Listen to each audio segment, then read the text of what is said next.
Assalamualaikum warahmatullahi wabarakatuh. Salam sejahtera untuk kita semua. Perkenalkan, nama saya Melisa Syahli. Saya peserta pelatihan dasar CPNS Kementerian Agama tahun 2025 Angkatan 11 Kelompok 1 yang diselenggarakan oleh Balai Diklat Keagamaan Medan. Pada video kali ini, saya akan menjelaskan mengenai analisis isu manajemen ASN yang ada di instansi saya. Ada 3 isu aktual yang saya temukan di instansi saya. Yang pertama adalah kurangnya kedisiplinan ASN dalam mematuhi aturan yang telah ditetapkan. Yang kedua, kurangnya fasilitas penunjang kinerja ASN. Yang ketiga, kurangnya keterbukaan informasi yang valid. Berdasarkan fakta yang ditemukan di lapangan, isu yang pertama yaitu kurangnya kedisiplinan ASN dalam mematuhi aturan yang telah ditetapkan. Faktanya, sebagian ASN masih terlambat hadir, tidak mematuhi jam kerja sesuai ketentuan, serta kurang konsisten dalam melaksanakan tugas. Isu yang kedua, kurangnya fasilitas penunjang kinerja pegawai. Fakta yang ditemukan di lapangan, beberapa fasilitas kerja seperti komputer, printer, scanner, dan lainnya harus dipakai bergantian oleh pegawai. Beberapa fasilitas kerja yang digunakan pun belum diperbarui sesuai kebutuhan operasional terkini, menyebabkan keterbatasan fungsi. Isu yang ketiga, kurangnya keterbukaan informasi yang valid. Fakta yang ditemukan di lapangan, masih ada informasi terkait kebijakan internal, prosedur kerja, atau perubahan peraturan sering tidak tersampaikan secara cepat dan menyeluruh. Pegawai terkadang menerima informasi hanya melalui jalur informasi yang berpotensi menimbulkan kesalahpahaman. Sebagian informasi hanya diterima melalui percakapan antar pegawai atau pesan singkat antar individu yang dapat menimbulkan potensi kesalahan dalam menafsirkan informasi tersebut. Ketiga isu ini, apabila tidak diselesaikan, maka akan menimbulkan dampak negatif. Dapat kita lihat pada tabel, pada isu yang pertama mengenai kedisiplinan ASN, dampak yang ditimbulkan adalah penurunan produktivitas kerja unit, di mana ketidakhadiran atau keterlambatan pegawai mengakibatkan terhambatnya proses kerja dan target kinerja sulit tercapai. Dampak yang kedua adalah menurunnya kualitas pelayanan publik. Pelayanan menjadi lambat atau tertunda karena pegawai yang bertanggung jawab tidak berada di tempat saat dibutuhkan. Yang ketiga, menimbulkan ketidakadilan bagi ASN yang disiplin. Pegawai yang mematuhi aturan akan menanggung beban kerja tambahan untuk memenuhi kekurangan pegawai yang tidak disiplin. Yang keempat, menurunkan citra instansi di mata masyarakat. Kedisiplinan ASN berhubungan langsung dengan persepsi masyarakat terhadap profesionalitas instansi. Pelanggaran disiplin dapat menurunkan kepercayaan publik. Dampak dari isu yang kedua adalah menghambat proses kerja dan pelayanan publik. Keterbatasan sarana dan prasarana membuat pekerjaan administratif maupun teknis memerlukan waktu lebih lama. Yang kedua, keterlambatan penyelesaian administrasi, seperti proses input data, pengolahan dokumen, dan penyusunan laporan menjadi tertunda karena fasilitas yang tidak memadai. Yang ketiga, potensi kesalahan kerja meningkat, seperti hilangnya data, kesalahan perhitungan, atau hasil cetakan yang tidak akurat. Yang keempat, menurunkan motivasi pegawai. Lingkungan kerja yang tidak didukung fasilitas memadai dapat menurunkan semangat kerja dan berdampak pada menurunnya kinerja individu maupun tim. Dampak dari isu yang ketiga, yang pertama, miskomunikasi dalam melaksanakan tugas. Pegawai berpotensi menjalankan tugas berdasarkan informasi yang tidak lengkap atau sudah kadaluarsa, sehingga hasil kerja tidak sesuai standar. Yang kedua, potensi pelanggaran prosedur. Karena ketidaktahuan aturan terbaru, kurangnya informasi yang valid dapat membuat pegawai melanggar aturan tanpa sengaja karena tidak mengetahui perubahan kebijakan atau tata cara terbaru. Yang ketiga, turunnya kepercayaan pegawai terhadap manajemen. Jika informasi penting tidak tersampaikan dengan baik, pegawai dapat merasa tidak dilibatkan dalam proses kerja organisasi. Yang keempat, berkurangnya akuntabilitas organisasi.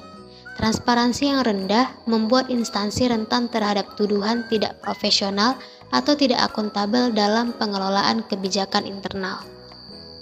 Selanjutnya, dari ketiga isu tersebut tentu ada pihak yang terkena dampaknya. Pada isu yang pertama, pihak yang terkena dampak yaitu ASN yang patuh terhadap aturan, di mana mereka yang patuh terhadap aturan akan memiliki beban kerja tambahan. Yang kedua, masyarakat sebagai penerima layanan akan menyebabkan turunnya kepuasan masyarakat terhadap pelayanan. Yang ketiga, pimpinan instansi dalam mencapai target. Pimpinan akan kesulitan mencapai target kinerja dan menurunnya penilaian kinerja instansi. Pihak yang terkena dampak dari isu yang kedua, pertama adalah ASN yang melaksanakan pekerjaan teknis akan mengalami keterlambatan dalam penyelesaian tugas. Yang kedua, pimpinan yang bertanggung jawab pada output kinerja yang menyebabkan target kerja sulit tercapai. Yang ketiga, masyarakat yang memerlukan pelayanan cepat. Pelayanan yang lambat berpotensi menurunnya tingkat kepuasan masyarakat terhadap pelayanan. Pihak yang terkena dampak dari isu yang ketiga adalah pertama ASN pelaksana yang membutuhkan kejelasan informasi. Yang kedua, pimpinan dalam memastikan keseragaman prosedur kerja. Yang ketiga, masyarakat apabila pelayanan menjadi tidak konsisten. Pembahasan selanjutnya adalah apa hubungan dari isu aktual tersebut dengan manajemen ASN. Dari tabel ini kita dapat melihat bahwa isu kurangnya kedisiplinan ASN dalam mematuhi aturan yang telah ditetapkan memiliki kaitan erat dengan manajemen ASN sesuai dengan Undang-Undang ASN, meliputi pengendalian perilaku kerja, evaluasi kinerja, dan penerapan reward dan punishment. Tanpa kedisiplinan, maka siklus manajemen ASN tidak dapat berjalan optimal. Hubungan dari isu yang kedua dengan manajemen ASN yaitu penyediaan fasilitas kerja yang memadai adalah bagian dari manajemen pengembangan dan pembinaan ASN, termasuk pengelolaan lingkungan kerja yang kondusif untuk mendukung produktivitas dan pencapaian target kinerja. Manajemen ASN tidak hanya mengatur mengenai rekrutmen dan pengembangan potensi ASN saja, tetapi juga harus memastikan kesediaan sarana dan prasarana yang dapat menunjang pelaksanaan tugas ASN. Hubungan dari isu yang ketiga dengan manajemen ASN yaitu manajemen ASN menjamin pegawai mendapatkan informasi akurat untuk menjalankan tugas sesuai standar dan peraturan.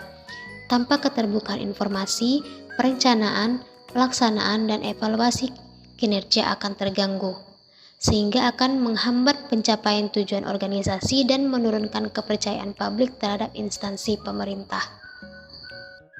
Dari ketiga isu tersebut, saya akan memilih salah satu isu yang akan dibahas lebih lanjut.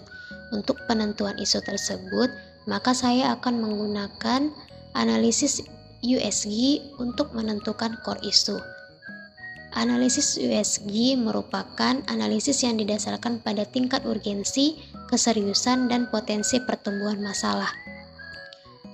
Dari hasil analisis bisa dilihat pada tabel. Pada core isu yang pertama, kurangnya kedisiplinan ASN dalam mematuhi aturan yang telah ditetapkan mendapat skor 15. Kurangnya fasilitas penunjang kinerja ASN mendapat skor 12. Dan kurangnya keterbukaan informasi yang valid mendapat skor 11. Jadi, isu yang akan dibahas lebih lanjut adalah kurangnya kedisiplinan ASN dalam mematuhi aturan yang telah ditetapkan. Selanjutnya, pembahasan mengenai penyebab dari core isu utama yang telah dipilih tadi. Saya menggunakan analisis fishbone diagram untuk menentukan akar penyebab dari masalah tersebut. Berdasarkan hasil analisis dapat dilihat pada gambar. Penyebab yang pertama yaitu manusia atau SDM ASN itu sendiri. Yang pertama, kurangnya kesadaran akan pentingnya disiplin kerja. Yang kedua, lemahnya komitmen pribadi terhadap integritas dan profesionalisme. Yang ketiga, perilaku meniru rekan kerja yang tidak disiplin. Yang keempat, rendahnya motivasi karena kurangnya penghargaan atas kinerja yang baik. Penyebab yang kedua, metode atau sistem kerja, yaitu tidak ada mekanisme pengawasan yang konsisten. Yang kedua, penegakan aturan tidak tegas atau inkonsisten. Yang ketiga, SOP terkait disiplin tidak disosialisasikan dengan baik. Penyebab yang ketiga yaitu lingkungan kerja. Pertama, budaya kerja permisif terhadap pelanggaran disiplin. Yang kedua, tidak adanya teladan yang baik dalam pimpinan. Yang ketiga, minimnya sanksi sosial bagi pelanggar. Faktor penyebab atau akar penyebab yang keempat adalah sarana dan prasarana. Pertama, sistem absensi manual yang mudah dimanipulasi. Yang kedua, tidak adanya teknologi pendukung pemantauan kehadiran. Yang ketiga, fasilitas kerja kurang memadai sehingga menurunkan motivasi. Selanjutnya adalah langkah-langkah yang dapat dilakukan untuk menyelesaikan isu tersebut. Yang pertama adalah pelatihan dan sosialisasi peraturan yang berlaku di lingkungan kerja. Yang kedua, program motivasi kinerja seperti memberikan penghargaan kepada pegawai teladan setiap bulan atau setiap tahun. Yang ketiga, standarisasi SOP reward and punishment yang jelas, terukur, dan tidak tebang pilih. Yang keempat, teladan dari pimpinan untuk menunjukkan disiplin.